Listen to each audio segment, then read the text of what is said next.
नमस्कार. जीवन जगण्याची कला आज आपण पाहणार आहोत.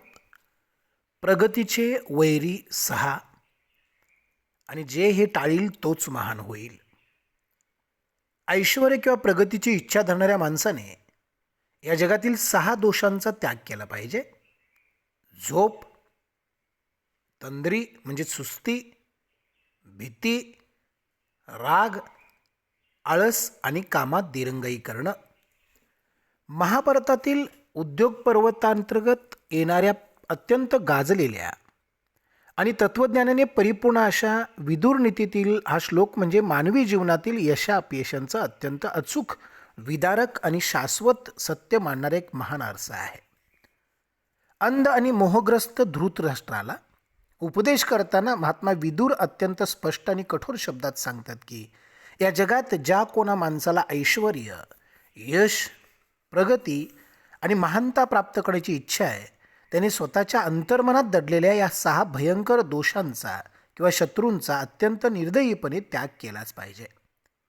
ते 6 शत्रू म्हणजे अतिझोप किंवा त्यालाच आपण निद्रा म्हणतो, गुंगी किंवा काम करताना सुस्ती किंवा त्याला तंद्री म्हणतो, अपयशाची किंवा संकटाची भीती म्हणजे भय, संताप किंवा राग ज्याला क्रोध म्हणतो, कोणतीही कृती न करण्याची वृत्ती म्हणजे आळस आणि आजचे काम उद्यावर ढकलण्याची सवय म्हणजे दीर्घसूत्रता. आजच्या 21व्या शतकात जिथे तरुण पिढीकडे तंत्रज्ञानाचा अफाट बळ आहे, नवनवीन संधीची दारे उघडी आहेत आणि अमर्याद बुद्धिमत्ता आहे, तिथे हा श्लोक एका अत्यंत प्रखर धोक्याच्या घंटेसारखं काम करतो. आज आपण पाहतो की लाखो तरुण मोठी स्वप्ने पाहतात, परंतु प्रत्यक्षात त्या स्वप्नापर्यंत पोहोचण्यात ते सपशेल अपयशी ठरतात. याचं मुख्य कारण बाहेरची परिस्थिती किंवा नशिबाचा खेळ नसून त्यांच्या स्वतःच्याच अंगात भिनलेले हे 6 छुपे आणि जीव घेणे आजार आहेत. निद्रा आणि तंद्रा या 2 दोषांनी आजच्या तरुणाला पूर्णपणे ग्रासलाय. रात्री उशिरापर्यंत समाज माध्यमावर निरर्थक वेळ घालवणं आणि सकाळी सूर्योदयानंतरही तासनतास अंथरुणात पडून राहणं ही आजची एक अत्यंत घातक जीवनशैली बनली आहे. अपुरी आणि अवेळी घेतलेली झोप माणसाच्या मेंदूला सुस्त बनवते. परिणामी कामाच्या ठिकाणी किंवा अभ्यासात त्याची एकाग्रता पूर्णपणे नष्ट होते. या पाठोपाठ येणारा तिसरा शत्रू म्हणजे भय किंवा भीती. लोक काय म्हणतील, मी अपयशी ठरलो तर काय होईल, या केवळ काल्पनिक भीतीपोटी आजचे हजारो होतकरू तरुण नवीन व्यवसायाची किंवा मोठ्या ध्येयांची जोखीम उचलण्यास स्पष्ट नकार देतात आणि एका अत्यंत सामान्य व कोंडलेल्या जीवनशैलीत स्वतःला अडकून घेतात. चौथा दोष म्हणजे क्रोध. आजकालच्या कॉर्पोरेट जगात आणि अगदी वैयक्तिक नात्यामध्ये सहनशीलतेचा पूर्णपणे अंत झाला आहे. समाज माध्यमावरून अनोळखी माणसाने शिव्या देणं असो किंवा कार्यालयात सहकार्यावर क्षुल्लक कारणावरून संतापणं असो, या रागाच्या भरात माणूस एका क्षणात स्वतःची आयुष्यभराची पत आणि करिअर उद्ध्वस्त करून घेतो. आणि शेवटचे 2 सर्वात भयंकर दोष म्हणजे आळस आणि दीर्घसूत्रता म्हणजे आजचं काम उद्यावर ढकलण्याची सवय. जे काम एका तासात पूर्ण होऊ शकतं ते काम महिने प्रलंबित ठेवणं हा आजच्या पिढीचा सर्वात मोठा शाप बनला आहे. उद्यापासून नक्की सुरुवात करेन या एका छोट्या आश्वासनावर आजवर जगातील लाखो महान स्वप्नांच्या आणि संकल्पनांच्या अक्षरशः कबर खोदल्या गेल्या आहेत. हे 6 दोष बाह्य जगातील कोणत्याही तलवारीपेक्षा किंवा शस्त्रांपेक्षा 1000 पटीने अधिक घातक आहेत, कारण ते माणसाला बाहेरून मारत नाहीत तर ते माणसाच्या कर्तृत्वाला आतून वाळवीसारखे पोखरून काढतात. या 6ही आंतरिक शत्रूवर अत्यंत कठोरपणे मात करून सर्वोच्च यश कसं मिळवावं याचे आधुनिक काळातील अत्यंत ज्वलंत आणि प्रेरणादायी उदाहरण म्हणजे क्रिकेटचा देव मानले जाणारे भारतरत्न सचिन तेंडुलकर यांचा संघर्षमय आणि दैदिप्यमान जीवन प्रवास होय. सचिन तेंडुलकर यांच्याकडे केवळ नैसर्गिक प्रतिभा होती म्हणून ते महान झाले नाहीत, तर त्यांनी विदुरांनी सांगितलेल्या या 6 दोषांना आपल्या आयुष्यातून कायमचं हद्दपार केलं होतं. म्हणूनच ते क्रिकेटच्या सर्वोच्च शिखरावर विराजमान होऊ शकले. जेव्हा सामान्य तरुण सकाळी उबदार अंथरुणात निद्रा किंवा तंद्रा यांच्या आहारी गेलेला असत, तेव्हा या अवली या पहाटे 4 वाजता उठून शिवाजी पार्कच्या मैदानावर कठोर सराव करत असे. वयाच्या अवघ्या 16व्या वर्षी जेव्हा तो पाकिस्तानच्या अत्यंत खतरनाक गोलंदाजासमोर उभा राहिला आणि एका चेंडूवर त्याचं नाक फुटून रक्तस्राव सुरू झाला, तेव्हा त्याच्या मनात भय म्हणजेच भीती निर्माण झाली नाही. त्याने मैदान न सोडता मैं खेलूंगा असा आढळ निश्चय केला आणि भीतीवर कायमचा विजय मिळवला.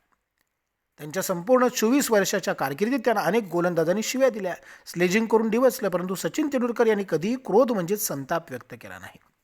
त्याने आपल्या रागाचं रूपांतर अत्यंत शांतपणे एका उत्तुंग शतकात केलं आणि आपल्या बॅटनंच उत्तर दिलं. त्याच्या डिक्शनरीत आळस आणि दीर्घसूत्रता या शब्दाने अजिबात जागा नव्हती. आज शतक झळकावले तरी दुसऱ्या दिवशी सकाळी नेटमध्ये जाऊन हजारो चेंडू खेळण्याचा सराव ते न चुकता करत असत. आज खूप थकला आहे, थकवा आला आहे, उद्या सराव करू असं म्हणत त्यांनी आपलं आयुष्य कधीच उद्यावर ढकललं नाही. त्यांच्या या अफाट कठोर तपश्चर्येमुळे आणि या 6 दोषावर मिळवलेल्या अभूतपूर्व विजयामुळेच एका सामान्य मध्यमवर्गीय घरातील हा मुलगा जगातील करोडो लोकांसाठी एक चालता बोलता देव बनला. जर सचिन तेंडुलकर आळशी असते, त्यांनी सरावाला दांडी मारली असती किंवा त्यांना अपयशाची भीती वाटली असती तर त्यांची अफाट बुद्धिमत्ताही वाया गेली असती आणि आज क्रिकेटचा इतिहास पूर्णपणे वेगळा असता. आजच्या तरुण पिढीने या श्लोकातून आणि अशा महान उदाहरणामधून हा अत्यंत मोलाचा धडा घेणं आवश्यक आहे की यश हे कधीही शॉर्टकटनं किंवा केवळ नशिबानं मिळत नसतं. तर त्यासाठी स्वतःच्याच शरीरातील या 6 शत्रूंशी रात्रंदिवस एक अत्यंत जीवघेणं युद्ध लढावं लागतं. जोपर्यंत मी स्वतःच्या आळसावर विजय मिळवून अंथरून सोडत नाही तोपर्यंत जगातील कोणतीही संधी तुमच्या दारात चालून येणार नाही. जे काम आज आणि याच क्षणी करणं आवश्यक आहे ते त्याच क्षणी पूर्ण करण्याची सवय लावून घ्या. स्वतःच्या रागावर नियंत्रण ठेवायला शिका, कारण रागाच्या भरात घेतलेला एक चुकीचा निर्णय तुमचं संपूर्ण भविष्य मातीत मिसळू शकतो. अपयशाच्या भीतीला स्वतःच्या मनातून समूळ नष्ट करा, कारण प्रयत्न करून आलेला अपयश काही न करता मिळालेल्या सुरक्षिततेपेक्षा 1000 पटीनं अधिक सन्मानाचं असतं. जेव्हा तुम्ही अत्यंत जाणीवपूर्वक आणि कठोरपणे या 6 दोषांना तुमच्या दिनचर्येतून बाहेर फेकून द्याल तेव्हा तुमच्या अंतर्मनात एक अशी अफाट आणि प्रचंड ऊर्जा निर्माण होईल जी तुम्हाला जगातील कोणत्याही अशक्यप्राय ध्येयापर्यंत अत्यंत सहजपणे घेऊन जाईल. यशाचा मार्ग नेहमी स्वतःच्या चुकीच्या सवयीच्या छातीवर पाय ठेवून पुढे जात असतो हे त्रिकालाबाधित सत्य नेहमी स्मरणात ठेवा. आजचं काम उद्यावर ढकलण्याची सवय ही माणसाच्या स्वप्नांची कबर खोदणारी जगातील सर्वात भयंकर आणि शांत हत्यार आहे. जोपर्यंत माणूस स्वतःच्या उबदार अंथरुणाचा आणि आळसाचा त्याग करत नाही तोपर्यंत यशाचा आणि प्रगतीचे दरवाजे त्याच्यासाठी कायमचे बंद राहतात. भीती केवळ माणसाच्या मनातील एक कोळिष्टक असतं. ज्या क्षणी माणूस धैर्यानं पहिलं पाऊल उचलतो त्या क्षणी ती भीती कायमची नष्ट होते. रागाच्या भरात उच्चारलेला एक शब्द आणि घेतलेला एक निर्णय माणसाचं आयुष्यभराचं कर्तृत्व एका क्षणात जाळून भस्मसात करण्याची ताकद ठेवतो. शरीराला लागलेली गुंगी आणि कामातील सुस्ती ही माणसाच्या प्रगल्भ बुद्धिमत्तेला लागलेली सर्वात मोठी आणि जीवघेणी गंज आहे. जगाला जिंकण्यासाठी कोणत्याही आवाढव्य फौजीची गरज नसते. स्वतःच्या अंगातील आळसाला आणि भीतीला हरवणारा माणूसच खरा विश्वविजेता असतो. आराम आणि यश हे दोघेही कधीही एकाच म्यानात राहू शकत नाहीत. जर यश हवे असेल तर आरामाचा आणि आरामात जगायचे असेल तर यशाचा त्याग करावाच लागेल. वेळेचं मोल न जाणणारा आणि प्रत्येक काम प्रलंबित ठेवणारा माणूस स्वतःच्याच भविष्याची अत्यंत क्रूरपणे हत्या करत असतो. मित्रांनो, खूप सुंदर जे 6 षड्रिपू आपण म्हणतो ते जर आयुष्यातून घालवलेत तर निश्चित यश मिळतं. यशस्वी माणूस आणि अयशस्वी माणूस याच्यामध्ये काय फरक आहे तर हाच फरक आहे. ज्या माणसाने ही 6 वैरी टाळलेत तो महान झाला आणि यातला 6 मधला एक जरी गुण ज्याच्याकडे आहे तो महान नाही झाला. सिंपल.